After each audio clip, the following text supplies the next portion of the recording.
ஆயுதெழுத்து நேயர்களுக்கு அன்பு வணக்கங்கள். ஒரு பரபரப்பான திருப்பத்தை எதிர்கொள்ள காத்திருக்கிறது பிளவுபட்டிருக்கக்கூடிய அனைத்து இந்திய அண்ணா திராவிட முன்னேற்ற கழகம். ஒரு 60 நாள் ஒதுங்கியிருந்த டிடிவி தினகரன் 5ஆம் தேதி மீண்டும் களத்தில் குதிக்கிறார். முதல்வர் தலைமையில் இன்னைக்கு ஆலோசனை கூட்டம், முன்னாள் முதலமைச்சர் ஓபிஎஸ் தலைமையில் ஆலோசனை கூட்டம். அத்தனை அணிகளும் இன்று பரபரப்பாகவே இருந்தன. அடுத்து என்ன அப்படிங்கிற கேள்வி எழுந்திருக்கிறது. அடுத்தடுத்து நிறைய பிரேக்கிங் நியூஸ் வர இருக்கிறது. நீங்கள் எல்லாம் தயாராக காத்துட்டு இருக்கணும். அது மட்டும் உறுதியாக சொல்ல முடியும். அதிமுக எதிர்நோக்கி இருக்கக்கூடிய இந்த திருப்பங்கள், இந்த இணைப்புக்கு தொடர்ந்து பேசப்பட்டு வருதே, அந்த மர்ஜருக்கு வித்துடுமா, அதை துரிதப்படுத்துமா, அல்ல புதிய பிளவுகளுக்கு காரணமாக இருக்குமா? அடுத்து என்ன?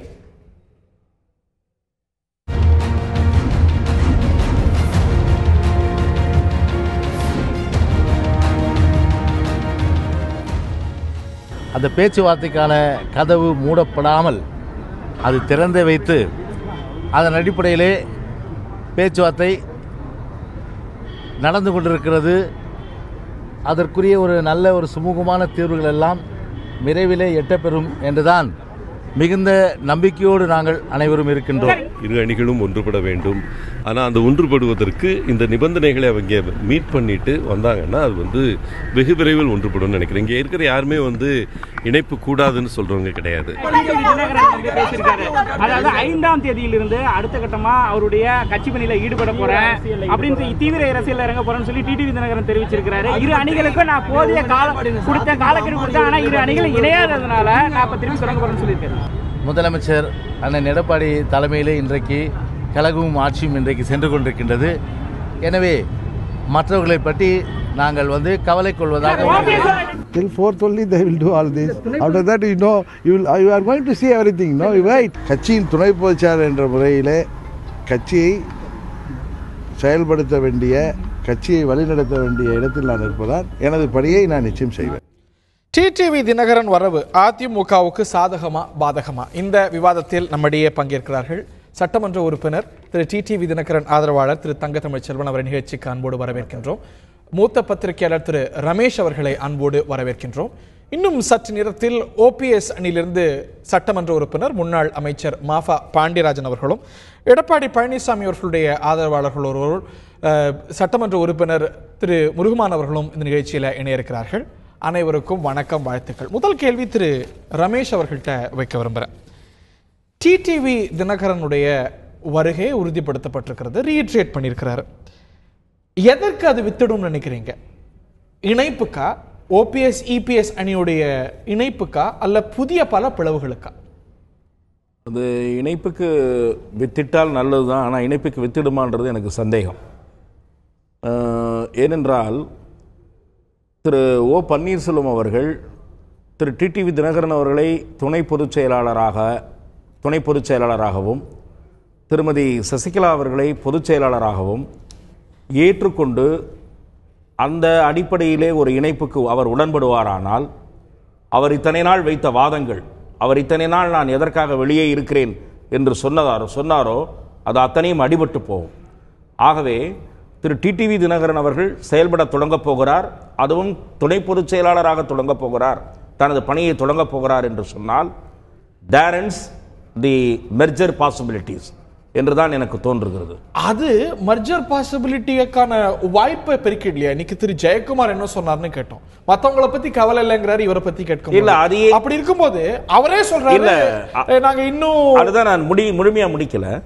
திரு டிடிவி தினகரன் அவர்கள் துணை பொதுச் செயலாளராக செயல்பட தொடங்குகிற அந்த நடவடிக்கை என்பது திரு ஓ பன்னீர்செல்வம் இணைவதற்கு தடையாக இருக்கும் என்று சொல்லுகிற போது, அதே வேளையில் திரு டிடிவி தினகரன் செயல்பட தொடங்குவதை முதலமைச்சர் எடப்பாடி பழனிசாமியும் இணைந்து ஏற்றுக்கொள்ளப் போகிறாரா என்பதை பொறுத்துத்தான் அந்த இணைப்பு சாத்தியமா இல்லையா என்கிற அந்த முடிவு நமக்கு தெரிய வரும். அதற்காக இன்னைக்கு கிடைச்சிருக்கக்கூடிய விட மத்தவங்க திரு டிடிவி தினகரன் பத்தி கேட்கும்போது மத்தவங்களை பத்தி எங்களுக்கு கவலை இல்லை.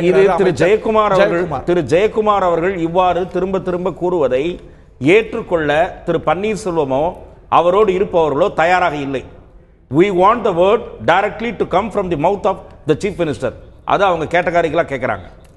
எனக்கு ஒரு பத்திரிகையாளனாக எனக்கு தெரிய வருகிற தகவல், முதலமைச்சர் இது பற்றி பேச வேண்டும் என்பது அவர்களுடைய தீர்மானமான முதலமைச்சர் கருத்து. செயல் வடிவத்தில் அதைத்தானே காட்டுறாரு, அதைத்தானே பிரதிபலிக்கிறாரு. இல்ல. ஜெயக்குமார் சொல்றது, திரு ஜெயக்குமார் அவர்கள் திருமதி சசிகலாவை புகழ்ந்தோ டிடிவி தினகரனுக்கு வாய்ப்பளிக்கும் வகையிலோ அவருடைய செயல்பாடு இல்லையே. இல்ல, திரு ஜெயக்குமார் அவர்களும் திரும்ப திரும்ப திரு டிடிவி தினகரன் அவர்களுடைய பெயரை மட்டும்தான் குறிப்பிடுகிறார். திருமதி சசிகலா அவர்களுடைய பெயரை அவர் குறிப்பிடுவது இல்லை. அப்படியானால் என்ன எனக்கு பொருள் என்று புரியவில்லை. திருமதி சசிகலாவுடைய பெயரை யாரும் குறிப்பிடுறதே இல்லையே. இல்ல, அவர்தான் பொதுச் செயலாளர், அந்த கட்சியினுடைய பொதுச் செயலாளர். அவரை அந்த ரெவரன்ஸ், அந்த மதிப்பு, அந்த மரியாதையை முதலமைச்சரோ எந்த அமைச்சர்களோ கட்சி நிகழ்ச்சியிலையோ ஆட்சி நிகழ்ச்சியிலையோ எங்கேயுமே பார்க்கல. நம்ம அதை தெளிவுபடுத்துங்கள் என்று அவர் கேட்கிறார். திரு ஓ பன்னீர்செல்வம் அவர்கள் இதை தெளிவுபடுத்துங்கள் என்று கேட்கிறார். நீங்கள் கேட்ட மூல கேள்விக்கான பதில் என்னவென்றால், திரு டிடிவி தினகரன் செயல்பட தொடங்குவது என்பது திரு எடப்பாடி பழனிசாமி அவர் அதை எவ்விதம் எதிர்கொள்ளப் போகிறார் என்பதை பொறுத்துத்தான் அது இணைப்பு சாத்தியமா இல்லையா என்பது தெரிய வரும். திரு மாஃபா பாண்டியராஜன் அவர்கள் தொலைபேசி வாயிலா நம்முடைய இணைஞ்சிருக்கிறார். கதவுகள் மூடப்படலை, இணைப்புக்கான வாய்ப்புகள் அப்படியே இருக்கிறது அப்படின்னு நீங்க பேட்டி கொடுத்த அப்புறம் இன்னைக்கு மாலையில சற்று நேரத்துக்கு முன்பாக அமைச்சர் ஜெயக்குமார் சொல்லியிருக்கிறார். பேச்சுவார்த்தை தொடர்ந்து நடைபெற்று வருது அப்படிங்கிறார். டிடிவி தினகரனுடைய வருகை ஒரு பக்கம் இருக்கட்டும், இந்த மெர்ஜருக்கான இணைப்புக்கான சாத்தியங்கள் கூடியே வருதுன்னு நினைக்கிறீங்களா? இல்ல, எங்களோட முதல் நிலைப்பாடுங்க, கட்சியுடைய தொண்டர்கள்ல 190 பேர் இன்னைக்கு அண்ணன் OPS பின்னால இருக்காங்க, நாங்க நம்புறோம்.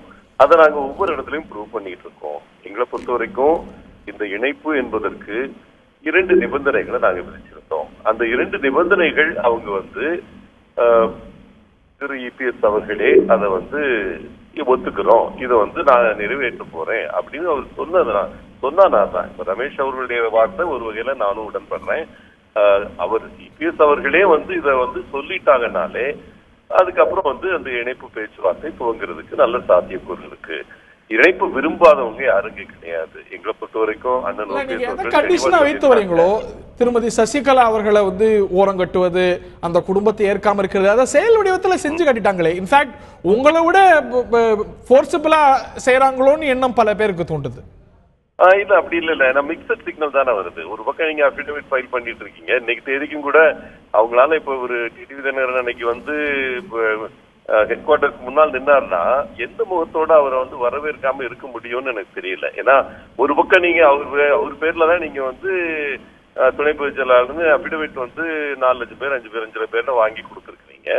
அவர் அந்த இடத்துல வர்றப்போ நீங்க எப்படி ரெசிஸ்ட் பண்ண முடியும்னு எனக்கு புரியல. அப்படி ரெசிஸ்ட் பண்ணிட்டாங்கன்னா அது ஒரு முக்கியமான மனமாற்றம் நான் எடுத்துப்போம். அத பொறுத்து உங்களுடைய செயல்பாடு இருக்கும்னு நான் புரிஞ்சுக்கிறேன். கண்டிப்பா கண்டிப்பா. ரைட். இப்போ ஆக அந்த ஒரு 5ஆம் தேதி டிடிவி தினகரனுடைய செயல்பாடு பல மாற்றங்களுக்கு வித்திடுறதுக்கான வாய்ப்பு இருக்கிறது. நான் உங்கள்கிட்ட கேட்க, எஸ் மிஸ்டர் பாண்டியராஜன், திரு தங்கத்தமிழ் செல்வன் அவர்கள்ட்ட கேட்க வரும்போது இன்னைக்கு கேட்டகாரிக்கெல்லாம் இந்த கேள்வி கேட்கப்படுது. முதலமைச்சர் தலைமையில ஆலோசனை நடத்தின பிறகு ஒரு சோல் ரெப்ரசன்டேட்டிவா பத்திரிகையாளர்களை சந்தித்த அமைச்சர் ஜெயக்குமார் கிட்ட மற்றவங்களை பத்தி கவலை இல்லை அப்படின்னு மற்றவங்கன்னு தான் திரு டிடிவி தினகரன் வச்சிருக்கிறார். உங்களுடைய ஃபர்ஸ்ட் கமெண்ட்ஸ்? இதில் இந்த விவாதம் நீங்கள் ஏதோ 3 மீட்டிங் நடந்துச்சு, அதனால் ஹாட் நியூஸாக இருக்குது தமிழ்நாட்டில், அதனால் இதை தலைப்பை எடுத்து இன்றைக்கி பேசலாம்ன்ற ஒரு முடிவு எடுத்திருக்கீங்க, ஒரு பரபரப்பை கொண்டு வந்திருக்கீங்க. இதில் பரபரப்புக்கே ஒன்றும் இல்லை சார். டிடிவி தினகரன் 60 நாள் கழிச்சு செயல்படுறது பரபரப்பு இல்லை. இல்லை, பொதுவாகவே மீட்டிங்கு தலைமை கழகத்தில் தலைமை கழக நிர்வாகிகள் சிஎம் கூட்டி ஒரு மீட்டிங் நடத்துகிறாரு. துணை பொதுச் செயலாளர் ஸ்டேட்மெண்ட் கொடுக்குறாரு, 60 நாள் முடிஞ்சு நான் கட்சி பணிகளை பார்க்க போகிறேன்னு. திரு OPS அவர் வீட்டில் ஒரு மீட்டிங் நடத்தியிருக்காரு. இதனுடைய பின்னணி என்னன்னு பார்த்தா ஒன்றுமே இல்லை. ஓ, ரைட்டா? பொதுவாக இப்போ நம்ம அம்மா சொல்றாரு இந்த மீட்டிங்கை பற்றி திரு டிடிவி தினகரன் கேட்கும்போது எல்லாம் 4ஆம் தேதி வரைக்கும் தானே, அப்புறம் பார்த்துக்கலாங்கிறாரு. இல்லை, பொதுவாக இப்போ அம்மா முதலமைச்சராக இருந்த வரைக்கும் எந்த பிரச்சனையும் இல்லை. அம்மா மறைவிற்கு பிறகு இதே ஓ பன்னீர்செல்வம், இதே அண்ணன் எடப்பாடி பழனிசாமி, இதே ஜெயக்குமார், இதே மற்ற அமைச்சர்கள் உட்காந்து நீங்கள் ஃபைனான்ஸ் மினிஸ்டரு, நீங்கள் சிஎம்மு, நீங்கள் இந்த பொறுப்பு அந்த பொறுப்போடு பேசி முடிவெடுத்திருந்தால் பிரச்சனை இல்லை. சின்னம்மா தலைமையில் தான் கூடி முடிவெடுத்து எடப்பாடி பழனிசாமி முதலமைச்சர், இவர் இது என்னென்ன பொறுப்புன்னு சொல்லி அக்செப்ட் பண்ணவங்க இதே குரூப்பு தான். இப்போ வந்து பிரிஞ்சு அணியாக போய் நாங்கள் வேறு திசையில் போயிட்டோம், எங்களுக்கு அந்த குடும்பத்தை பிடிக்கல இந்த குடும்பத்தை பிடிக்கலன்றாங்க. அன்னைக்கு இதே மாஃபா பாண்டியராஜன், திரு பன்னீர்செல்வம், திரு எடப்பாடி பழனிசாமி எல்லா பேரும் உட்கார்ந்து முடிவெடுக்கப்பட்ட நிலையில தான் இந்த அரசு நடந்துகிட்டு இருக்கு. இப்ப திரு எடப்பாடி பழனிசாமியும் அந்த லிஸ்ட்ல நீங்க சேர்க்கிறீங்க. அவர் தலைமையிலான அணி உங்களை கிட்டத்தட்ட ஒரு நான் என்டிட்டியா சொல்றாங்க. மத்தவங்க அப்படிங்கிற லிஸ்ட்ல தான் அவங்க. யாரு சார் சொல்றது? இது அமைச்சர் ஜெயக்குமார் சொல்றாரு. அவர் சொல்றது எல்லா அமைச்சர்களும் சொல்ற கருத்து நீங்க நினைக்கிறீங்களா? முதலமைச்சர் எடப்பாடி பழனிசாமி அதைத்தான் செய்யறாரு. எப்படி செய்யறாருன்றீங்க? அங்க திரு டிடிவி தினகரனுக்கு அழைப்பு இருந்ததா? என்ன இதுக்கு? அந்த கூட்டத்துக்கு அவர் தான் துணை பொதுச் செயலாளர் டாக்டர் வெங்கடேஷ் கட்சியில் இருக்கிறார் அப்படின்னா அவங்களெல்லாம் அழைச்சாங்களா? அழைக்கல. சிஆர் சரஸ்வதி வரைக்கும் போயிருக்காங்க, பல நிர்வாகிகள் போயிருக்காங்க, அழைக்கல இல்ல. சோ அது என்ன காட்டுது? இது பிரிச்சு வைக்கணும்ன்றதில் நிலைக்கிறத காட்டுறீங்களா? பிறகு என்ன அது இருக்கு. அதே தினம் திரு டிடிவி தினகரன் சொல்றாரு, என்ன செய்வீங்க 4ஆம் தேதி வரைக்கும் தானே அதை செய்வீங்கிறாரு. சோ இது வந்து இல்லாத ஒன்றை இல்லாத பிளவா காட்டுற மாதிரி இல்ல. There exist a divide. எல்லாருக்கும் தெரிஞ்சது. நீங்க how do you play it down? இல்லங்க, இப்படி பிளவு இருக்குன்றத காட்டுறாங்க, ரைட்டு. இன்னைக்கு அதிமுக பொதுச் செயலாளர் யாரு நீங்க சொல்லுங்க? எலெக்ஷன் கமிஷன் தான் முடிவு செய்யணும். இப்ப யாரு? எலெக்ஷன் கமிஷன் தான் முடிவு. இப்ப யாரு? எலெக்ஷன் கமிஷன் தான் முடிவு செய்யணும். ஏன்னா அது இன்னைக்கு டிஸ்பியூட்டட் ஒரு விஷயம். எலெக்ஷன் கமிஷன் பின்னாடி முடிவு பண்ண, ரெட்டலையத்தை முடிவு பண்ண, பொதுச் செயலாளர் முடிவுன்றது எலெக்ஷன் கமிஷன் கிடையாது. அதுவும் எலெக்ஷன் கமிஷன் இல்ல இல்ல இல்ல இல்ல. அந்த பொதுச் செயலாளர் தேர்வு, பொதுச் செயலாளர் தேர்வு ஸ்டில் இப்ப ஒருத்தர் பொதுநல வழக்கு போட்டாரு, வழக்கு போட்டாரு, எலெக்ஷன் கமிஷன் பொதுநல வழக்கு போட்டாரு, பொதுச் செயலாளர் நீடிக்க கூடாதுன்னு சொல்லி அதை டிஸ்மிஸ் பண்ணாங்கல்ல கோர்ட்ல. அது வேற கிரவுண்ட். அது வேற கிரவுண்ட். அது வேற கிரவுண்ட். எலெக்ஷன் கமிஷன் வழக்கில் தண்டிக்கப்பட்டவர் பொதுச் செயலாளராக இருக்கக்கூடாதுன்னு போட்ட வழக்கு. ஆனா அவர் என்ன டிஸ்மிஸ் பண்றாரு? பண்ணிட்டு பொதுச் செயலாளர் நீடிப்பாருன்னு தானே சொல்றாங்க. சட்ட விதிகளின்படி அவங்களோட நியமனம் இருக்கா இல்லையாங்கிறது எலெக்ஷன் கமிஷன் முன்பு இருக்கு. ஆமா, அதை எலெக்ஷன் கமிஷன் தான் முடிவு செய்யணும். அது முடிவு செய்ய வேண்டியது இல்லை. இப்ப வழக்கே எங்க கிட்ட ரெட்டலை யாருக்கிட்டு தான் பொதுச் செயலாளர் துணை பொதுச் செயலாளர் வழக்கு. நீங்க இல்ல இல்ல இன்னைக்கு வழக்கு ரெட்டலை யாருக்கு? உங்களுக்கு நல்லா தெரியும். ரெட்டலை யாருக்கு? திருமதி சசிகலாவுடைய பொதுச் செயலாளர் தேர்வும் எலெக்ஷன் கமிஷனுடைய பரிசீலனையில் இருக்கக்கூடிய ஒரு விஷயம். நிறைய விஷயங்களை பத்தி நம்ம பேசுவோம். Right sir. இப்ப நீங்க அவட விட்டு அனுப்பணும்ல நாங்க. அதுல பொதுச் செயலாளர் சின்ன பேரை தான் போட்டு, துணை பொதுச் செயலாளர் டிடிவி தினகரன், தலைமை நிலைய செயலாளர் எடப்பாடி பழனிசாமி 8 லட்சம் அப்படியே வீட்டுல கையெழுத்து போட்டு அனுப்பிச்சிருக்கோமே, ஒதுக்கி வச்சுட்டோங்கிறாரு. இதை ஏன் அப்படி அனுப்புறீங்க? கேட்போம். நான் திரு தங்கத்தமிழ் செல்வன் தான் கேட்க விரும்புறேன். இன்னைக்கு எல்லா நிர்வாகிகளுக்கும் அழைப்பு இருந்தது, முக்கிய நிர்வாகிகள் கலந்துக்கிட்டாங்க. அமைச்சர்களோடு திரு எடப்பாடி பழனிசாமி ஆலோசனை நடத்திட்டாரு. அதில் துணை பொதுச் செயலாளர் கலந்துக்கல, அவருக்கு அழைப்பு இல்லைங்கிறது தான் புரிதல். திரு டிடிவி தினகரனுடைய ஆதரவாளர்கள், அவரை தொடர்ந்து ஆதரித்து வரக்கூடிய சட்டமன்ற உறுப்பினர்களும் கலந்துக்கிட்டாங்க. ஏன் யாருமே இந்த முக்கியமான தருணத்தில், அதுவும் அவர் அரசியலில் தீவிரமாக ஈடுபடுறேன்னு அறிவித்த நிலையில் இதுக்கு எதிர்ப்பு தெரிவிக்கல? It was all smooth. இல்லை சார், இன்னைக்கு தலைமை கழகத்தில் நடந்தது இவர் நான் கட்சி வேலை பார்க்க போறேன்னு சொல்றதுக்கு எதிர்ப்பாக நடந்த கூட்டம் இல்லன்னே வச்சுப்போம். அவங்க இது முத கூட்டம் இல்ல இப்படி நடக்கிறது, தொடர்ந்து பல கூட்டங்கள் நடந்துட்டு இருக்கு. இதுல நீங்க எல்லாரும் கலந்துட்டு இருக்கீங்க. நாங்க கலக்கல. டிடிவி தினகரனுடைய பல ஆதரவாளர்கள் இல்ல யாருமே கலக்கல. சிஆர் சரஸ்வதி கலந்துக்கிட்டாங்க. அவங்க வந்து தலைமை கழக நிர்வாகிகள் மட்டும்தான் இன்னைக்கு கூட்டமே. ஆமா ஆமா. டிடிவி தினகரனுடைய ஆதரவாளர்கள் போயிருப்பாங்க அடக்கம். அவங்க யாரு ஏன் துணை பொதுச் செயலாளரை கூப்பிடாம நடத்துறீங்க? அவர் அழைச்சிருக்க வேண்டாமா? ஒரு டிசென்ட் இல்லையே. இல்ல இன்னைக்கு வரைக்கும் அவங்களை கூப்பிடாம தான் நடத்துறாங்க எல்லா கூட்டமுமே. இது வரைக்கும் சொல்லல. அப்படியே அவருடைய ஆதரவாளர்கள் கூட அந்த டிசென்ட் எழுப்பலைங்க. இன்னைக்கு வரைக்குமே துணை பொதுச் செயலாளர் பொதுச் செயலாளர் அனுமதி கேட்காம தான் தலைமை கழகத்தில் மீட்டிங் நடத்துறாங்க. இந்த போக்கு எங்களுக்கு என்ன இப்போ வருத்தம்னு சொன்னா, அம்மா மறைவிற்கு பிறகு ஒரு 120 திரு தளவாய் சுந்தரம் கேட்டாரா ஏன் கூப்பிடல? டிடிவி தினகரன் கட்சியோடைய துணை பொதுச் செயலாளர், சசிகலா அவர்களுக்கு அடுத்த நிலையில இருக்கிறாரு, he is very much available, அடையாறுல தான் வீட்டில் இருக்கிறாரு, அவரை கூப்பிட்டு தானே நடத்தணும். ஏன் டிசென்ட் அவர் எழுப்பல? இன்னைக்கு எப்பவுமே இல்லைங்க. அதுக்கு பிறகு நடந்த கூட்டங்கள்ல துணை பொதுச் செயலாளரை கூப்பிடல, உண்மை. அப்படின்னா ஒதுக்கி வச்சுட்டாங்க பொருள். கூப்பிடல, உண்மை. யார் எதிர்ப்பு தெரிவிக்கல, உண்மை. ஏன் கேட்கிறேன்? நான் சொல்ற கேளுங்க. 60 நாள் நான் கட்சியிலேருந்து நான் விலகி நிற்கிறேன், கட்சி வேலைப்பாடத்துலேருந்து. 60 நாளுக்குள்ளே நீங்கள் சுமூத்தா 2 இணைஞ்சு கட்சி வேலையை பார்த்தா எனக்கு சந்தோஷம்ன்றார் ஒரு துணை பொதுச் செயலாளர் முறையில். வர்ற 5ஆம் தேதியோட 60 நாள் முடியுது.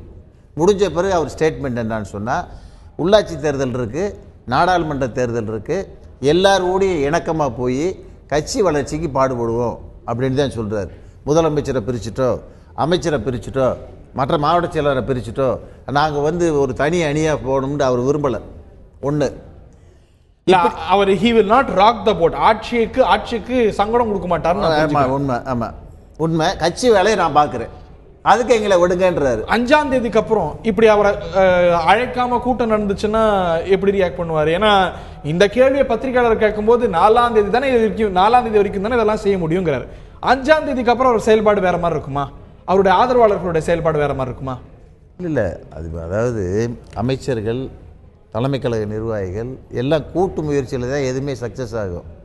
அதை கூட்டு பேசுவாங்க, பேசி ஒரு சமாதான நிலைக்கு. அவங்க தான் பேசுறதுக்கோ கூப்பிடுறதுக்கோ தேவை இல்லையா சார்? பேச வைப்பா எப்படிங்கிற எதுக்கு சார்? எறும்பு ஊற கல்லும் தெரியும் சார். இதுல என்ன பேசாது, என்ன நடக்காத காரியமா இல்ல. இன்னைக்கு கூட சொல்லலாமே 60 நாள் முடியுது அப்படின்னா அது சரியா 60ஆவது நாள் வரைக்கும் காத்துட்டு இருக்கணும். அவரே இப்ப 4ஆம் தேதியிலேருந்து பாருங்க அப்படிங்கிறாரு. அப்படி இருக்கும்போது அந்த டெட்லைனுக்கு முன்னாடி ஒரு கூட்டம் நடக்குது, முக்கியமான கூட்டம். அதுல எம்ஜிஆருடைய 100ஆண்டு முதற்கொண்டு முக்கியமான கேந்திரமான விஷயங்களை பேசணும் அப்படின்னு முதலமைச்சர், அமைச்சர்கள்லாம் சொல்றாங்க. இன்னைக்கு ஏங்க டிடிவி தினகரன் இல்ல, துணை பொதுச் செயலாளர் இல்ல, அவர் ஆக்டிவ் மோடுக்கு வந்துட்டாரு அப்படின்னு யாருமே எழுப்பல அப்படிங்கும்போது அது ஏன்னு புரிஞ்சுக்க விரும்புறேன். இல்ல, அதை எழுப்பணும்ன்ற யாருக்கும் தோணல. ஃபர்ஸ்ட் அங்க இருக்கிறவங்களுக்கு துணை பொதுச் செயலாளர் ஒரு முக்கியமான கூட்டத்தில் இருக்கணும்னு யாருக்கும் தோணல. இல்ல அங்க அந்த இடத்துல அந்த கொஸ்டின் தேவையில்லைன்னு நினைக்கிறாங்க அந்த கூட்டத்துல. ரைட்டா? துணை பொதுச் செயலாளர் முக்கியம் நினைக்கிறாங்க. முக்கியம் இல்லைன்னு இல்ல, அந்த இடத்துல அந்த கேள்வியை அவங்க எழுப்ப அவங்க தயாரா இல்லை. இருந்தாலும் 5ஆம் தேதிக்கு பிறகு நான் கட்சி நடவடிக்கையில் ஈடுபடுவேன்னு சொல்லியிருக்காரு. எங்களை பொறுத்தளவுக்கு நான் வந்து இப்போ நீங்கள் பேசுனீங்க, அவர் வந்து எடப்பாடி அணி, நான் வந்து அண்ணன் டிடிவி தினகரன் அணி, இவங்க ஓபிஎஸ் அணி அப்படின்லாம் பேசுகிறீங்க. இப்போ எங்கள் நிலையில் என்னன்னு சொன்னால் 122 பேரும் ஒரே அணி தான். எங்கள் அதிமுக ஆட்சி நடக்குது, அம்மா ஆட்சி நடக்குது. இதான் நான் எங்கள் நிலைப்பாடு. இந்த சொல்லும் செயலுக்கும் இந்த தொடர்பு எங்கள் நிலைப்பாடை நான் சொல்கிறேன். அன்னைக்கு நாங்கள் எப்படி நாங்கள் 122 ஒன்று சேர்ந்து இந்த ஆட்சி அமைக்கிறதுக்கு பாடுபட்டோமோ அமைச்சிட்டோம், போய்கிட்டு இருக்கு. எங்கிட்ட இருந்து பிரிஞ்சு போனார்ல பன்னீர்செல்வம், அவங்க அணியில் இருந்த 6 கூட்டி எம்எல்ஏ கூட நீங்கள் எடுத்த முடிவு தான் சரி, நான் உங்கள் பக்கம் வர்றேன்னு வந்திருக்காரு. அப்போ நாங்கள் சின்னம்மா முடிவுக்கு கட்டுப்பட்டு அன்னைக்கு ஆட்சி அமைச்சதா சரின்னு இன்னைக்கு பிரிஞ்சு போனவர் வந்திருக்காரு. அன்னைக்கு தப்புன்னு சொன்னவங்க இன்னைக்கு வந்துட்டாரு. உங்ககிட்ட வந்திருக்கிறாரா? முதலமைச்சர் எடப்பாடி பழனிசாமி கிட்ட யார் ஆச்சு? அவர் ஆட்சி. முதலமைச்சர் தலைமையில என்ன அவர் மட்டும் கொண்டு வந்துட்டார் ஆட்சியா? அவர் தான் முதலமைச்சர். கட்சியும் ஆட்சியும் அவர் தலைமையில தான் இருக்குன்னு மணிக்கு பலமுறை பல அமைச்சர்கள் சொல்றாங்க. சசிகலா குடும்பத்துக்கு ரொம்ப நெருக்கமா இருந்த இன்னைக்கு திரு OS மணியன் சொல்றாரு முதலமைச்சர் தலைமையில தான் கட்சி ஆட்சி இருக்கு அப்படின்னு. இல்லைங்க, அண்ணன் எடப்பாடி பழனிசாமி யார் முதலமைச்சராக்குனது? சட்டமன்ற உறுப்பினர். சட்டமன்ற உறுப்பினர்கள் யார் சொல்லி போட்டாங்க, ஓட்டு போட்டாங்க? அவங்க வந்து திருமதி சசிகலா சொல்லி அன்னைக்கு இருந்திருக்கலாம். நீங்க சொல்லுங்க, யார் சொல்லி ஓட்டு போட்டாங்க இன்னைக்கு? அதனால ஏன் கேக்குறேன், இவர் எப்படி ஓட்டு போட்டாரு அன்னைக்கு? திரு மாஃபா பாண்டியராஜன் அவர்கள் எப்படி ஓட்டு போட்டாரு? அதுக்கப்புறம் அன்னைக்கு ஒரு ஸ்டாண்ட் எடுப்பீங்க, இன்னைக்கு ஒரு ஸ்டாண்ட் எடுப்பீங்களா? எதுக்கு இந்த ஸ்டாண்ட் எடுக்கிறீங்க? நாங்க ஒரே ஸ்டாண்ட்ல இருக்கோம்ல. 122 பேர் அன்னைக்கு ஓட்டு போட்டு எடப்பாடி பழனிசாமி முதலமைச்சர் ஆகி இருக்கோம்ல. இன்னைக்கு விளையாடுறோமா? நாங்க பிரிஞ்சு இருக்க மாட்டாங்க. நீங்க தானே பிரிஞ்சு போய்கிட்டு எங்களை குற்றச்சாட்டு சொல்லிக்கிட்டு இருக்கீங்க. ஏன்ற கேட்போம் உங்கள்கிட்ட. திரு எடப்பாடி பழனிசாமி, நீங்க திரு பன்னீர்செல்வம் மட்டும் உங்க மேல குற்றச்சாட்டு சொல்றதா சொல்றீங்களே தவிர, தொடர்ந்து அவர் சுட்டி காட்டுவது போல திரு ஜெயக்குமார் ஏற்றுக்கொள்ளப்பட்ட துணை பொதுச் செயலாளரை ஏதோ ஒதுக்கிட்ட மாதிரி பேசுகிறாரே என்பதுதான் அவர் தொடர்ந்து வைக்கிறார். அவர் மட்டும் இல்ல, பலரும் இன்னைக்கு திரு OS மணியன் கிட்ட இந்த கேள்வி எழுப்பப்படுது. சரி சார், திரு OS மணியன் சசிகலா குடும்பத்துக்கு மிகவும் நெருக்கமானவர். டிடிவி தினகரன் பற்றி கேட்கும் போது நோ கமெண்ட்ஸ்ங்கிறார். முதலமைச்சர் தலைமையில தான் இல்லங்கிறார். ஆனா நீங்க you say all is well, all is not well. Right sir. அப்புறம் சார் அவருடைய வீட்டில் இப்படி கையெழுத்து போட்டு அனுப்புறீங்க? எல்லாம் தானே சார் கையெழுத்து போட்டிருக்கீங்க. அதுல என்னது மூதாவுடைய வீட்டில் என்ன சேர்த்து இப்ப எல்லாருமே நாங்க OPS தான். மூதாவுடைய வீட்டில் எப்படி போட்டீங்க? அஃபிடவிட்டே கிடையாது. அஃபிடவிட் வந்தது அதுக்கப்புறம். So, தயவு செய்து கோர்ட்ல வழக்கு எல்லாரும் சேர்த்து போட்டுறாதீங்க. பிறகு திரு ரமேஷ் அவர்கள்ட்ட கேட்கிறோம். திரு பாண்டியராஜன் அவர்களையும் வரவேற்கிற அவருடைய ஆடியோ இதெல்லாம் உறுதி செய்ய வேண்டியிருக்கு. திரு மாஃபா பாண்டியராஜன் OPS அணியுடைய மூத்த தலைவர், முன்னாள் அமைச்சர், தற்போதைய சட்டமன்ற உறுப்பினர் நம்முடைய இணைகிறார்கள். நான் திரு ரமேஷ் கிட்ட கேட்க வரும்போது இயல்பா இது மர்ஜரை நோக்கிய ஒரு சூழலை உருவாக்கிடுச்சுன்னா ஒரு இயல்பான புரிதல். நேற்று வரைக்கும் இதை பற்றி பேசப்படாது. இன்னைக்கு அமைச்சர் ஜெயக்குமார் உறுதியா சொல்றாரு, தொடர்ந்து பேச்சுவார்த்தை நடந்துட்டு இருக்குங்கிறாரு. திரு மாஃபா பாண்டியராஜனுடைய துணியிலையும் சில மாற்றங்கள் தென்படுது. ஸோ திரு டிடிவி தினகரனுடைய வரவு அந்த மர்ஜரை துரிதப்படுத்தாதான் என்ன? இல்லை, நான் அதை தான் முதல்ல சொன்ன கருத்தையே திரும்பவும் வலியுறுத்தி வேற மாதிரி சொல்கிறேன். திரு எடப்பாடி பழனிசாமி, முதலமைச்சர் மாண்புமிகு எடப்பாடி பழனிசாமி அவர்கள் திரு டிடிவி தினகரனுடைய செயல்பாடு தொடங்கிய பிறகு அவர் எப்படி அதை ரியாக்ட் பண்ணுகிறார், அதற்கு அவர் எப்படி பாசிட்டிவ் அப்ரோச்சா நெகட்டிவ் அப்ரோச்சா, அவர் என்ன அப்ரோச்சை வெளிப்படுத்த போகிறார் என்பதை பொறுத்து தான் திரு ஓ பன்னீர்செல்வம் அவர்கள் தனது அடுத்த நகர்வை அமைத்துக் கொள்வாரே தவிர, அதுவரை இவர்கள் இணைப்பு இவர்கள் திரும்ப திரும்ப, அதாவது என்னன்னா, திரு டிடிவி தினகரன் அவர்கள் இயங்க தொடங்குகிறேன் என்று சொன்ன பிறகு ஏதோ திடீரென்று பேச்சுவார்த்தை நடந்து கொண்டுதான் இருக்கிறது, பேச்சுவார்த்தையை தொடங்கிவிட்டோம் என்றெல்லாம் கூறுவது ஒரு புதிய செய்தியாக இருக்கிறது. பேச்சுவார்த்தை குழுவை கலைத்து விட்டேன் என்று முன்னாள் முதலமைச்சர். அதனாலதான் இந்த கேள்வி உங்கள்கிட்ட நான் மீண்டும் எழுப்புறேன். அதனாலதான் சொல்லுகிறேன், இது நகரும் என்று நான் நினைக்கவில்லை. இது எப்போது நகரும் என்றால், திரு டிடிவி தினகரன் தனது செயல்பாட்டை தொடங்கிய பிறகு திரு எடப்பாடி பழனிசாமி முதலமைச்சரும் அவரை சார்ந்தவர்களும் என்ன ரியாக்ட் பண்ணுகிறார்கள் என்பதை பொறுத்துதான் இணைப்பு சாத்தியமா இல்லையா என்பதே தெரிய வரும். அந்த ரியாக்ஷன் இன்னைக்கு மாலையில நமக்கு தெளிவா தென்பட்டதே.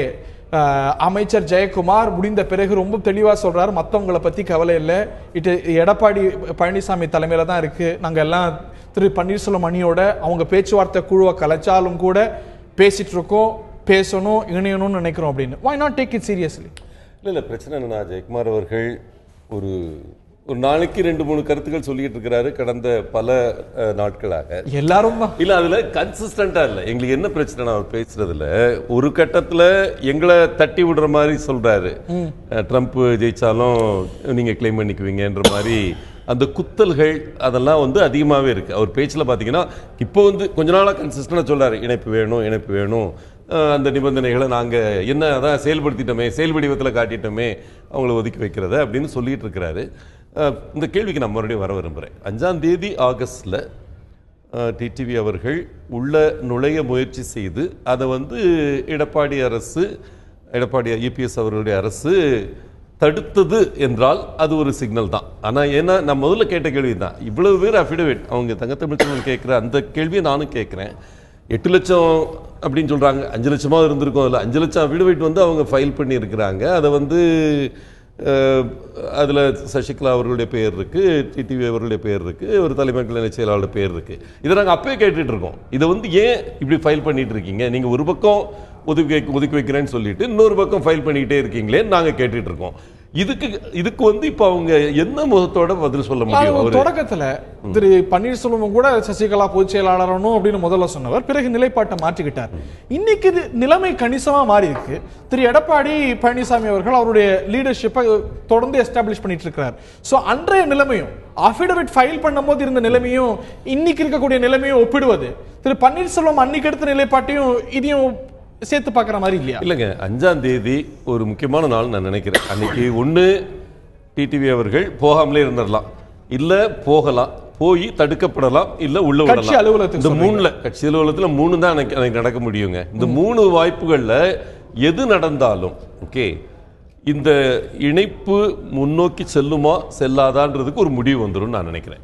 திரு தங்கத்தமிழ்ச்செல்வன் அவர் கட்சி அலுவலகத்துக்கு போவாரா, போகாமலேயே சுற்றுப்பயணம் அப்படின்னு போகலாம்? என்ன சார் நீ கேட்குற கேள்வி வினோதமா இருக்கு. அதிமுகவோட துணை பொதுச் செயலாளர் கட்சி ஆஃபீஸுக்கு போறதுல என்ன சடங்கு இருக்கு, சட்ட சிக்கல் இருக்கு, அதனால 60 நாள் ஒதுங்கி இருக்காரு. அதே ஓப்பனா ஸ்டேட்மெண்ட் விட்டார்ல, போவார்ல. இதுல வினோதமானது இல்ல. இப்ப கட்சி ஆஃபீஸுக்கே போக மாட்டேன் கேக்குறேன். இப்ப அதிமுக துணை பொதுச் செயலாளர் யாரு? இப்ப அண்ணாதிமுக துணை பொதுச் செயலாளர் நாங்க அந்த மாதிரி ஒரு பொறுப்பை ரெகக்னைஸ் இப்ப யாருங்க? அதான் பிரச்சனை. இப்ப யாருங்க? இப்ப யாரும் கிடையாது. துணை பொதுச் யாரும் கிடையாது. நாங்க நினைக்கிறோம் TTV Dhinakaran election commission recognise பண்ணலனே, அதான பிரச்சனை. உங்களுக்கு எலெக்ஷன் கமிஷன் என்ன ரெகக்னைஸ் பண்ணல? துணை பொதுச் செயலாளர் பொறுப்பை ரெகக்னைஸ் பண்ணல. அவங்க நீங்க சசிகலா ஹெல்ப் போட்டு கொண்டாங்க. பதில் கடிதம் போட்டுருந்தாங்க. துணை பொதுச் செயலாளர் போட்டுருந்தனால அப்படி எங்கள்கிட்ட ரெக்கார்ட்ஸே இல்லைங்கிறாங்க. தபால் அனுப்பாம இருந்தாங்க அன்னைக்கு பொதுச் செயலாளர். அதுக்கு பிறகு தபால் அனுப்பி ரெகக்னைஸ் ஆயிருச்சு. இல்ல வெப்சைட்ல கிடையாது. இல்ல வெப்சைட்டை விடுங்க நீங்க. அன்னைக்கு நியமனத்துல துணை பொதுச் செயலாளர் நியமிச்சது பொதுச் செயலாளர். முழுமையா செட்டில் ஆகும். இப்ப அவர் கட்சி அலுவலகத்துக்கு போய் செயல்படுவாரா முன்ன மாதிரி? ஆமா, எல்லாரோட சப்போர்ட்டோட. எடப்பாடி பழனிசாமி எல்லாருமே ஒரு இடக்கமா வருவாங்க சார். இவங்க சொல்றாங்க திரு ஓ பன்னீர்செல்வம் வந்து இணைஞ்சிருவாரு இவரு ஒரு ஸ்டேட்மெண்ட்டை கொடுக்குறாரு, அவரு ஒரு ஸ்டேட்மெண்ட்டை கொடுக்குறாரு. நான் புரிஞ்சுக்கிறது சார், அவர் திரு ஓ பன்னீர்செல்வம் முத ஒரு ஸ்டேட்மெண்ட் விட்டார், நல்ல ஸ்டேட்மெண்ட். என்ன சொன்னார்? நான் வந்து நிபந்தனை இல்லாமல் கட்சியில் சேர்ந்துக்கிறேன்டார். எல்லா பேரும் வரவேற்றாங்க. அதை மதுரை ஏர்போர்ட்ல ஸ்டேட்மெண்ட்லாம் விடல. நீங்க பேட்டி தானே, அவர் தானே சொன்னார், நான் சொல்லலையே. அந்த வார்த்தையை எல்லா துண்டும் நான் ஏற்றுக்கிட்டேன். பரவாயில்ல, பெருந்தன்மையாக வாராரு, பரவாயில்ல, 2 இணைஞ்சா நல்லது, அண்ணாதிமுக பெரிய ஸ்ட்ராங் ஆயிரும் நினைச்சோம். சொல்லிட்டு மதுரையிலேருந்து மெட்ராஸுக்கு வந்து இறங்குறாரு. இவரு ஒரு ஸ்டேட்மெண்ட்டை கொடுக்குறாரு, இன்னொருத்தர் ஒரு ஸ்டேட்மெண்ட்டை கொடுக்குறாரு. ரெண்டு தரப்பும் இபிஎஸ் அணியில் இருக்கக்கூடிய முக்கிய நிர்வாகிகள் பிளஸ் ஓபிஎஸ் அணி 2 பேரும் இணையக்கூடிய புள்ளி என்னன்னா சசிகலா அவர்கள் இல்ல, சசிகலாவுடைய குடும்பத்தை ஒதுக்கி வைப்பது அப்படிங்கிறது. சோ அது இந்த மர்ஜரை துரிதப்படுத்தாதா? அதை வந்து டூ தே மீன் இட்னு ஒரு சந்தேகப்படுறாரு. அதிமுகவுடைய பொதுச் செயலாளர் யார் அப்படிங்கிற கேள்வியை தொடர்ந்து எழுப்பிட்டு இருக்கிறாரு. திரு இபிஎஸ் அவர்களுடைய ஆதரவாளரான திரு முருகமாறன் அவர்கள்ட்ட எழுப்புவோம். அவர்கிட்ட கேட்போம். திரு முருகமாறன் சட்டமன்ற உறுப்பினர் நம்முடைய இணைகிறார். திரு முருகமாறன், 60 நாள் கால அவகாசம் முடிந்து உங்களுடைய துணை பொதுச் செயலாளர் மீண்டும் களமிறங்குறார். உங்களுடைய கட்சி அலுவலகத்துக்கு உங்களுடைய துணை பொதுச் செயலாளர் வராரு. வரவேற்க தயாரா இருக்கிறீங்களா? வரவேற்பாரு.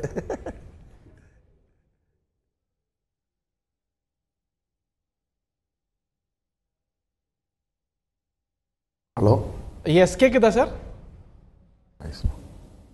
இப்போ கேட்குது சார். எஸ், உங்களுடைய துணை பொதுச் செயலாளரை 5ஆம் தேதி வரவேற்க தயாரா இருக்கிறீங்களான்னு கேட்கிறேன். இப்போ கட்சி ஆட்சி 2த்துல இருந்தால் அவங்களை விலக்கி வச்சிருக்கிறது தான் முதலமைச்சர் சொல்லியிருக்காங்க. அவரும் நான் விலகி இருக்கேன்னு சொல்கிறாரு. 5ஆம் தேதி ஒரு வராரா வரலையாங்கிறது பொறுத்து வந்து தான் பார்க்கணும்.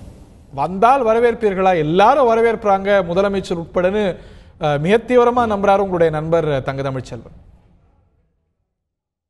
அவர் என்னுடைய அன்பு சகோதரர் தான், அதில் ஒன்றும் கருத்து வேறுபாடு இல்லை. திரு டிடிவி தினகரன் உங்களுடைய துணை பொதுச் செயலாளரா? அதுல ஏதாவது கருத்து வேறுபாடு இருக்கா? இல்லை, டிடிவி தினகரனை பொறுத்தவரையிலே கட்சியில் இப்போ துணை பொதுச் செயலாளர் இருக்காரு, அதில் ஒன்றும் மாற்று கருத்து இல்லை.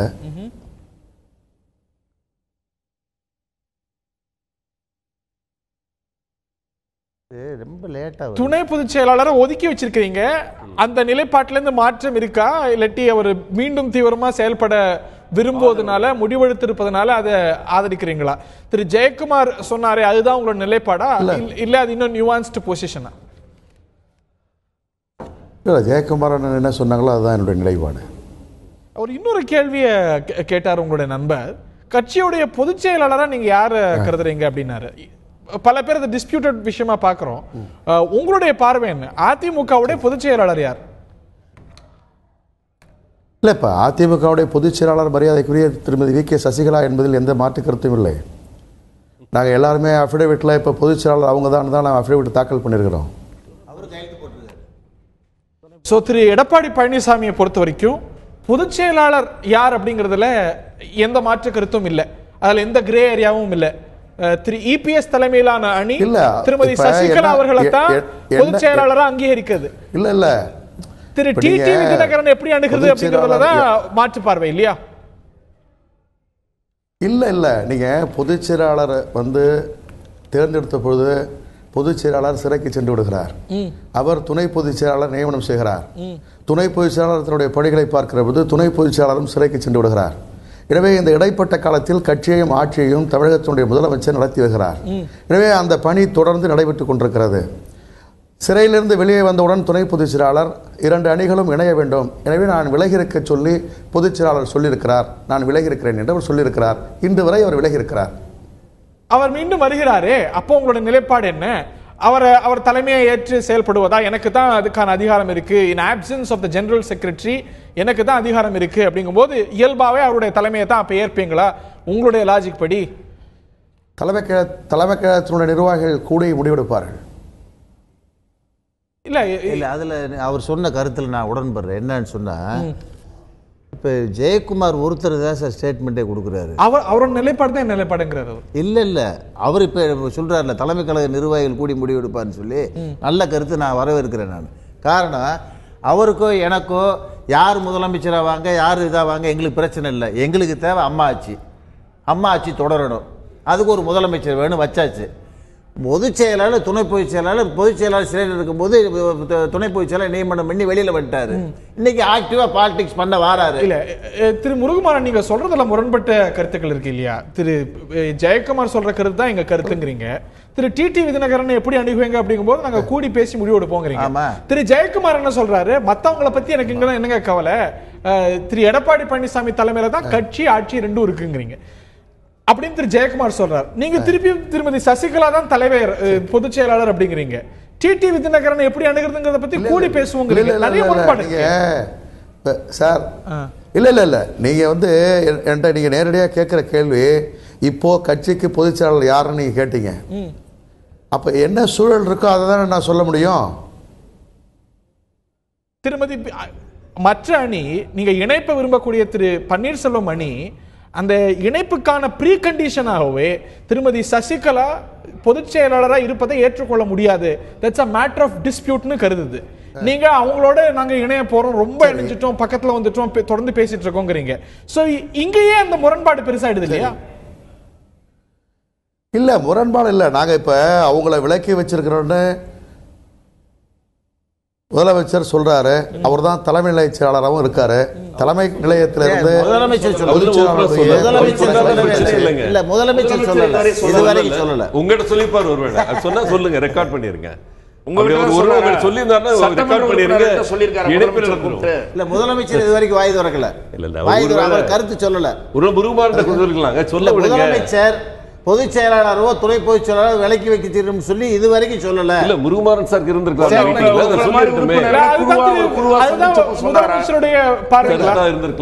உள்ள சொல்லி இருக்கலாம்.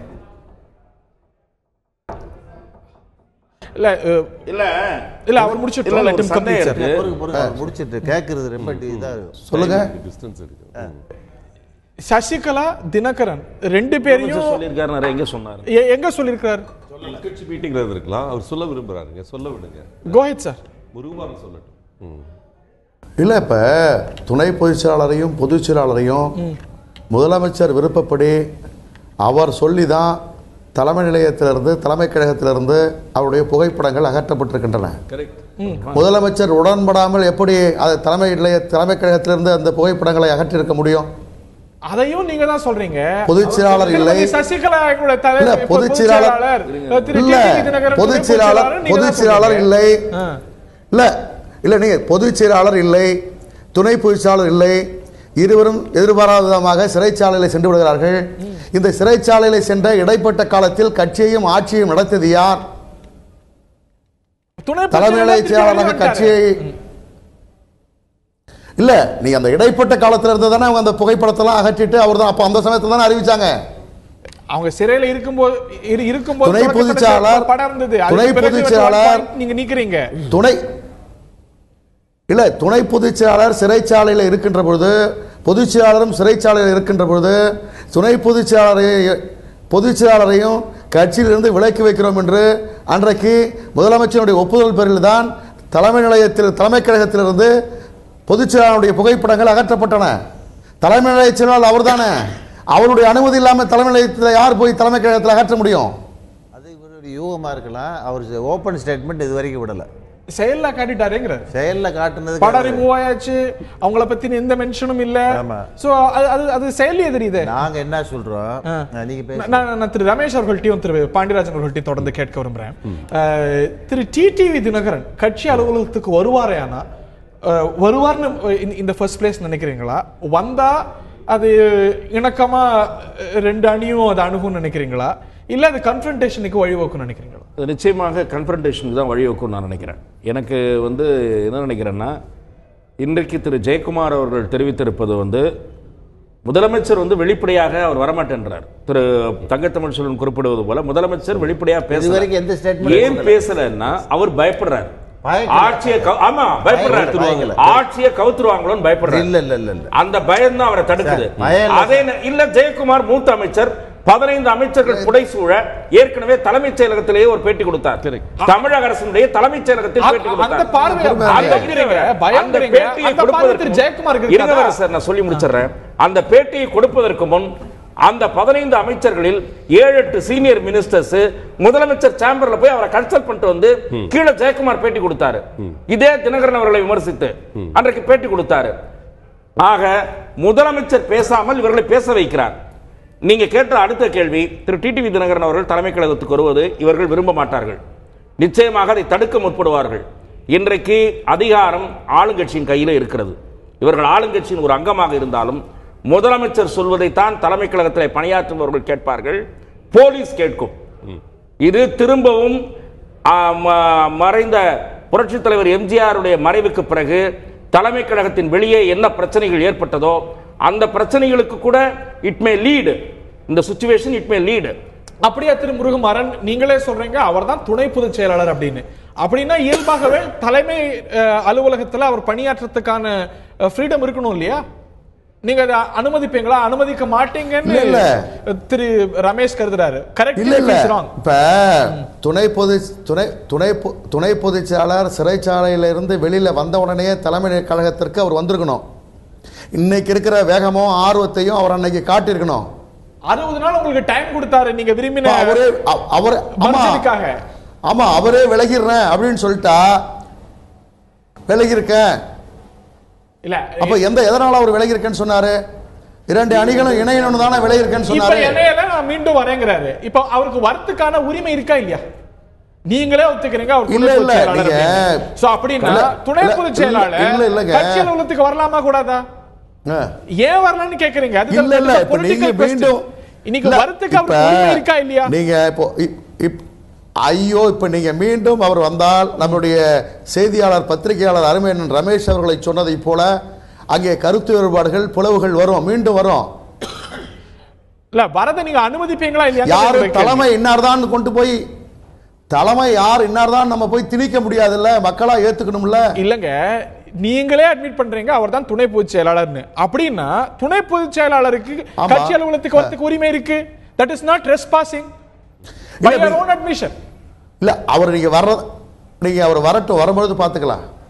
இல்ல அத அனுமதிப்பீங்களான்னு கேக்குறேன்னா அனுமதிப்பாரு, அதெல்லாம் ஒன்றும் பிரச்சனை இல்லை. அப்படியா? இல்ல அவரு நீங்க வர்றதுக்கான வாய்ப்பு இப்ப இல்ல சார். உங்க நண்பர் தங்கத்தமிழ் செல்வன் சொல்றாரு அதுக்கான அத்தனை ஹிண்டையும் திரு டிடிவி தினகரன் சொல்றாரு. அது அவர் இது சொல்லல. நான் அந்த கேள்விதான் முதல்ல கேட்டேன், என்னங்க கேக்குறீங்க துணை பொதுச் செயலாளர் கட்சி அலுவலகத்துக்கு பெரிய விஷயமா? இல்ல இல்ல அவரு தானே நான் விலகி இருக்கிறேன்னு சொல்லிட்டாரு, சொல்லி முடிச்சிட்டாரு. பொதுச் செயலாளர் சொல்றாரு 60 நாள் முடிஞ்ச பிறகு எப்படி வருவாரு? 60 நாள் முடிஞ்சிருச்சுல, டைம் முடிஞ்சிருச்சுல சொல்லிருக்கிற 5ஆம் தேதி பொறுத்து இருந்து பார்ப்போம். ஆமா பொறுத்திருந்து பார்ப்போம். ஆனா திரு பாண்டியராஜன் சொன்ன போல 5ஆம் தேதி அதிமுக பொறுத்த வரைக்கும் ரொம்ப ஒரு முக்கியமான நாளாக இருக்க போகுது. ஏர்லியர் திரு பாண்டியராஜன் சில கமெண்ட் சொல்ல முற்பட்டீங்க, பிறகு உங்களை நோக்கி கேள்வி இருக்கு. ஒரு இடைவெளிக்கு பிறகு ஒரே ஒரு விஷயம் சொல்ல விரும்புறது, எங்களை பொறுத்த வரைக்கும் எலெக்ஷன் கமிஷன் முன்னால் இருக்கிற கேஸ்ல 3 அம்சங்களாக அதை பிரிச்சாச்சு. அதாவது முன்னால் இருந்த மாதிரி ஒரு இரட்டை இலை மட்டுமே அதுல இஷ்யூ கிடையாது. 3 அம்சங்களாக போன சீஃப் எலெக்ஷன் கமிஷனர் பிரிச்சுட்டாரு. அதுல முதல் அம்சம் திருமதி சசிகலா அவர்களுடைய தேர்ந்தெடுத்தல், ஜெனரல் செக்ரட்டரியா தேர்ந்தெடுக்கப்பட்டது செல்லுமா செல்லாதா என்பது முதல் அம்சம். அதுக்கு ஹியரிங்கும் முடிஞ்சிருச்சு. 2 பேரும் ஹியரிங் அதில் பேசியாச்சு. அதை பற்றி அதில் ஜட்ஜ்மெண்ட் தான் வரணும். ஓகே, மற்ற 2 அம்சங்கள் அவங்க சொன்ன மாதிரி இரட்டைலை சார்ந்த அம்சங்கள், அனைத்து இந்திய அண்ணா திராவிட முன்னேற்ற கழகத்தை யார் நடத்துவது இந்த பீரியடில் அப்படின்றது, இதெல்லாம் மற்ற 2 அம்சங்கள். கீ எலிமெண்ட் வந்து திருமதி சசிகலா அவர்களுடைய தேர்தல் செல்லுமா செல்லாது என்பதுக்கு இப்போ எல்லாம் முடிஞ்சது. ஜட்ஜ்மெண்ட் எதிர்நோக்கி இருக்கிறோம். அநேகமாக 5ஆம் தேதிக்கு மேலே அந்த ஜட்ஜ்மெண்ட் வர்றதுக்கு வாய்ப்பு இருக்குங்கிறாங்க. புது சீஃப் எலெக்ஷன் கமிஷனர் வந்திருக்கிறாரு. அதனால் அது வந்து மிகப்பெரிய தாக்கத்தை உருவாக்கும்னு நாங்கள் நினைக்கிறோம். எய்தவே எந்த பக்கம் வந்து அது தீர்ப்பு போனாலும் அதனுடைய தாக்கம் வந்து பெரிய தாக்கம் இருக்கும். இந்த 5ஆம் தேதி அவர் செல்வதில் என்ன நடக்கும்னா, இப்போ எடப்பாடி அவர்களுடைய நிலைப்பாடு உண்மையிலே அவங்க முருகுமாறன் சொல்ற மாதிரி அவங்க விலைக்கு வச்சுட்டோம் அப்படின்றதுக்கு அவங்க போஸ்டர் ஏற்றினாங்க நிஜம்தான், பேனர் ஏற்றினாங்க நிஜம்தான். ஜெயக்குமார் பேசியிருக்காரு. இல்லை, ஜெயக்குமார் பேசிட்டே தான் இருக்கார் சார். பட் இது பிரச்சனை என்னன்னா, எடப்பாடி இதில் பேசலை. இதில் வந்து எடப்பாடி அவர்கள் ஸ்ட்ராங்காக எடுத்து இல்லைங்க அவங்களை வெளியே தான் வைக்க போகிறோம் அப்படின்றத அவர் சொல்லியிருந்தாருன்னா இந்த இணைப்பு இந்த நேரத்தில் சாத்தியமா இருக்கும்னு நினைக்கிறேன். அது சொல்லல. 5ஆம் தேதி அவருடைய சில கண்டிஷன்ஸ் வச்சிட்டு இருக்கீங்க. முன்பு காட்டிய கராரை அதே பார்கெனிங் லெவல்ஸ் இன்னைக்கு காட்ட முடியுமா? உங்கள்கிட்ட முதல்ல சேர்ந்த சட்டமன்ற உறுப்பினர் விலகி பெற்றிருக்கிறார். அதே பார்கெனிங் பவர் திரு பன்னீர்செல்வத்துக்கு இருக்கா? திரு ரமேஷ் அவர்கள்ட்ட கேட்க விரும்புறேன். திரு டிடிவி தினகரனுடைய வருகை ரொம்ப முக்கியமான ஒரு நாளாக இருக்க போது திரு மாஃபா பாண்டியராஜனும் கூட குறிப்பிட்டது போல 5th is going to be a very important day for ADMK. ஆனா ஆட்சியை அசைத்து பார்க்கக்கூடிய அளவுக்கு போவாரா? Do you think he will stop just short of that? இல்லை, சிக்கல்கள் ஏற்படுமா? சிக்கல்கள் ஏற்படுமா? ஆட்சியை வந்து அவர் போக விடாமல் தடுத்தாங்கன்னா தலைமை கழகத்திற்கு அவர் போக முற்படும் போது நான் ஏற்கனவே குறிப்பிட்டேன், அதுக்கான வாய்ப்புகள் நிறைய இருக்குது. போக விடாமல் அவரை தடுப்பதற்கான வாய்ப்புகள் இருக்குது. திரு எடப்பாடி அவர்கள் இதுவரை ஓப்பனாக பேசலைன்னா கூட அவருடைய குரலைத்தான் திரு ஜெயக்குமார், திரு முருகுமாறன், திரு வைத்திலிங்கம் போன்றவர்கள் எதிரொலிப்பதாக நான் எடுத்துக்கொள்கிறேன். அவர் பேச வேண்டும் என்பது திரு ஓ பன்னீர்செல்வம் அவர்களுடைய அணியின் நிபந்தனை. ஆக அவர் போக முற்பட்டால் அவர் நிச்சயம் தடுக்கப்படுவார். அது it will lead to in a very, அவங்க வந்து நிச்சயமாக அதை ஒரு சீரியஸாக தான் அவருடைய ஆதரவாளர்கள் எடுத்துக்குவாங்க. அவரும் அதை ஒரு சீரியஸான இஷ்யூவாக தான் அவர் பார்ப்பார். ஆக அது it may disturb the government but at what level தெரியாது. ஏனென்றால் ஏற்கனவே டிடிவி தினகரன் ஆதரவு எம்எல்ஏக்களிடம் மறைமுகமாக ஆளும் கட்சி பேச்சுவார்த்தைகளை நடத்தி கொண்டிருக்கிறது. ஒவ்வொருவராகவும் 2 பேராகவும் நீங்கள் அங்கே போக வேண்டாம், உங்களுடைய தேவைகளை நாங்கள் நிறைவேற்றுகிறோம் என்று பேச்சுவார்த்தைகளை நடத்தி கொண்டிருக்கிறார்கள். ஆகவே அந்த பழைய பலம் அவருக்கு இருக்குமா என்பதும் பொறுத்திருந்து பார்க்க வேண்டிய விஷயம். இதெல்லாம் ஒரு பக்கம் இருந்தாலும் இங்கு அரசு நிர்வாகம் ஸ்தம்பித்து போயிருக்கிறது. அதை பற்றி ஆளுங்கட்சி கவலைப்பட்ட மாதிரியே தெரியவில்லை. ஓகே, மக்களுடைய பிரச்சனைகளை பற்றியும் அரசு நிர்வாகம் ஸ்தம்பித்திருப்பது பற்றி கவலைப்பட்ட மாதிரி தெரியல. இதை பற்றி தான் மறுபடியும் வரும். Taking your point. உங்களுடைய இறுதியான கருத்து, நீங்க வந்து எங்களை சிகப்பு கம்பளம் போட்டு விரிச்சு வரவேற்பாங்கன்னு நம்பிக்கை வெளிப்படுத்துறீங்க. ஆனா சூழல் அப்படி இருக்கா அப்படின்னு தெரியல. ஒருவேளை திரு டிடிவி தினகரன் தடுக்கப்பட்டால், இன்னைக்கு திரு ஜெயக்குமாரோடைய பேட்டி மூலமா கிடைத்த சமிஞ்சை மூலமா நம்ம புரிந்து கொள்வது போல திரு டிடிவி தினகரன் தடுக்கப்பட்டால் வாட் நெக்ஸ்ட்? சார், பொதுவாக துணை பொதுச் செயலாளர் முறையில் அவருக்கு கட்சி கேடர்ஸ் மத்தியில் நல்ல ஒரு வரவேற்பு இருக்குது சார். அதை ஒத்துக்கணும் சார். ஒன்று, இதெல்லாம் சப்ஜெக்டிவான விஷயம். தடுக்கப்பட்டது 2வது. அதில் இப்போ வந்து நாங்கள் இப்போ 5ஆம் தேதிக்கு மேலே நான் கட்சி பணி தொடங்குறேன், கட்சி அலுவலகத்துக்கு வர்றேன்றாரு. அதை வந்து நான் என்ன சொல்கிறேன்னு சொன்னால், திரு முருகுமாறன் சொன்னது மாதிரி தலைமை கழக நிர்வாகிகள் இதே அமைச்சர்கள் உட்பட கூட்டத்தை போடுங்க. போட்டு முதலமைச்சர் தலைமையில் பொதுச் செயலாளர் சின்னம்மாவா, துணை பொதுச் செயலாளர் டிடிவி தினகரனா இல்லையா அப்படின்னு பட்டிமன்றம் நடத்தணுமா? இல்லை, பட்டிமன்றம் இல்லை, ஒரு நிர்வாக கூட்டம் போட்டு வெளிப்படையாக சொல்லுங்கன்ற. நீங்க எதுவுமே பேச மாட்டேன்றீங்க, ஆளாளுக்கு விட்டு பேச வைக்கிறீங்க. நாங்க வந்து பொதுவான நிலைப்பாட்டில் இருக்கோம், எங்க கட்சி நாங்க வழக்கம் நாங்க நினைக்கிறோம். ஏன் இடையில ஏன் இப்படி திரு முருகுமாறன் உங்களுடைய வாட் நெக்ஸ்ட்? ஏன் தொடர்ந்து இந்த விவகாரத்துல திருமதி சசிகலா பற்றியும் டிடிவி தினகரன் பற்றியும் தொடர்ந்து அமைதி காக்கிறார் முதலமைச்சர்? It is a very important issue. 5ஆம் தேதி அடுத்த கட்டத்துக்கு இந்த விவகாரம் போகுது. அமைதி அதற்கு முன்பாக முதலமைச்சர் கலைப்பாரா? நம்பர் 1. இன்னொன்னு, ஆட்சிக்கு டிடிவி தினகரனுடைய அணியால ஆபத்து இருக்குன்னு நினைக்கிறீங்களா? நம்பர் 2, இறுதியான கருத்து. முதலமைச்சர் என்பவர் தற்பொழுது அவர்தான் முதன்மையான தலைவர். அவர் வாய் திறந்து ஒரு கருத்தை சொல்லிவிட்டால் அந்த கருத்துக்கு பிறகு மாற்று கருத்து சொல்ல இயலாது. அவர் மௌனம் காத்து வருவது என்ன தொடர்ந்து கடைபிடிக்க முடியாத ஒன்று என்பது உங்களுக்கும் தெரியும், எனக்கும் தெரியும். சூழ்நிலை வருகின்ற பொழுது, சந்தர்ப்பம் வருகின்ற பொழுது அவர் மௌனம் கலைப்பார். பல்வேறு உண்மைகள் அப்போது வெளிவரும். ஒன்று. மற்றொன்று, 1972 இதய தெய்வம் பொன்மன தலைவர் புரட்சி தலைவர் எம்ஜிஆர் அவர்கள் அனைத்து இந்திய அண்ணா திராவிட முன்னேற்ற கழகத்தை தொடங்கி பொன்மன தலைவி புரட்சி தலைவி அம்மா அவர்கள் இறக்கின்ற வரை பல்வேறு சகோதரர்கள் கழகத்தின் துணை பொதுச் செயலாளராக இருந்திருக்கிறார்கள். அருமை அண்ணன் நாவலர் இருந்திருக்கிறார், அண்ணன் காளிமுத்து இருந்திருக்கிறார், அண்ணன் கரூர் சின்னசாமி இருந்திருக்கிறார், அண்ணன் திருநாவுக்கரசு இருந்திருக்கிறார். துணை பொதுச் செயலாளர்களை எல்லாம் தலைமை கழகத்தில் வரவேற்பது வரவும் கிடையாது, அப்படி வரவேற்கின்ற வழக்கமும் கிடையாது. பொதுச் செயலாளர்களை மட்டுமே தலைமை கழகத்தில் வரவேற்பது, துணை பொதுச் செயலாளர் கட்சி பொதுச் செயலாளரை மட்டுமே தலைமை கழகத்தில் வரவேற்பது. அங்க வந்து பேண்ட் வாத்தியம் கொட்டுமா ஒருவேளை அவங்க கொட்டலாம், நீங்க அனுமதிப்பீங்களாங்கிறது கேள்வி.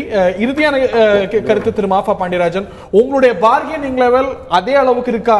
திரு பன்னீர்செல்வத்தை முதலமைச்சரா ஏத்துக்கொண்டாதான், இல்லாட்டி நீங்க சொல்லக்கூடிய மற்ற கண்டிஷனை ஏத்துக்கிட்டாதான் மர்ஜர் அப்படின்னு அந்த உயர்ந்த பார்கெயின் நிலையில நீங்க இருக்கீங்களா? ஒரு பார்கெனிங்கான விஷயமா நாங்க பார்க்கல, கொள்கை நிலைப்பாடா பார்க்கணும். எங்களை பொறுத்த வரைக்கும் ஒரு எம்எல்ஏ போனதுக்கு அப்புறம் நடந்த கோவை மாநாடு எந்த அளவு எழுச்சியோட இருந்ததுன்னு எல்லா ஊடகங்களும் காட்டியிருக்காங்க. எல்லாரும் இன்னைக்கு இதுவரைக்கும் எழுதாத ஊடகங்கள் கூட அதை பத்தி எழுதுறாங்க. எங்களுடைய வலிமை நான் நினைக்கிறது எம்ஜிஆர் நூற்றாண்டு விழாவை பிரமாண்டமா நடத்தணும். இல்ல அது எப்படி நடத்துறாங்க நீங்களும் காட்டுனீங்க. எங்களை பொறுத்த வரைக்கும் எங்க வலிமை நான் நினைக்கிறது 1.5 கோடி விழாவை ஒரு சின்ன அதிமுகவை தொடங்கிய நிறுவனர் எம்ஜிஆருடைய நூற்றாண்டு விழாவை அதிமுகவின் சார்பில் நடத்தவில்லை. இன்னும் இல்ல எங்களை பொறுத்த வரைக்கும் அரசு சார்பில் நடத்துறது முக்கியம் இல்ல சார். கட்சி சார்பில் நூற்றாண்டு விழா நடத்தப்படுது சார். அது கட்சி பலவீனம் அடைந்திருப்பதனுடைய அறிகுறி இல்ல. எங்களை பொறுத்த வரைக்கும் எங்க வலிமை அதிகப்பட்டிருக்குன்னு நினைக்கிறோம். எங்களை பொறுத்த வரைக்கும் ஒரு எம்எல்ஏ செல்வது, அதுவும் இழுக்கப்படுவது இந்த இணைப்பு முயற்சிக்கு ஒரு தடைக்கல் தான் நாங்க நினைக்கிறோம். இந்த மாதிரி ட்ராக்ல அவங்க போறது வந்து கண்டிப்பா இணைப்பு முயற்சிக்கு வித்துடாது. எங்களை பொறுத்த வரைக்கும் இங்க பாருங்க, இல்ல எங்களை பொறுத்த வரைக்கும் கண்டிப்பா வலிமையான இடத்துல இருக்கிறது இன்னைக்கு ஓபிஎஸ் அணி தாங்க. எங்களை பொறுத்த வரைக்கும் ஒவ்வொரு இடத்துலயும் போய் ஒரு பப்ளிக் மீட்டிங் மாதிரி நடக்குது எங்க ஒர்க்கர்ஸ் மீட்டிங் வந்து. அந்த அளவு ஸ்ட்ரென்த் நாங்க காட்டிட்டே இருக்கோம். ஒரு எலெக்ஷன் போதும் சார் எங்களுக்கு. இந்த 3 அணிகள்ல எலெக்ஷன் வேணும்னு கேக்குற கண்டிப்பா. இன்ட்ரெஸ்டிங்லி இந்த வாரத்துல ஓபிஎஸ் அணியும் திரு டிடிவி தினகரனுடைய அணியும் ஒரே கருத்தை இறுதியில சொல்லி முடிக்க இணைப்பு சாத்தியம் இல்லன்னு நீங்க சொல்றீங்க. நாங்க சாத்தியம் இல்ல. ஆமா அவரு சொல்றாரு நாங்க சாத்தியம் இல்ல. இந்த கண்டிஷன்ல சத்தியமா சாத்தியம் நிபந்தனை ஏத்துக்கிட்டா அடுத்த விஷயம் பேசலாம். ஓகே இந்த தருணத்தில் நிகழ்ச்சி நிறைவு செய்தாகணும். 5ஆம் தேதி ரொம்ப ஒரு முக்கியமான நாளாக இருக்க போகிறது. அது அடுத்து என்ன அப்படிங்கிறதுக்கு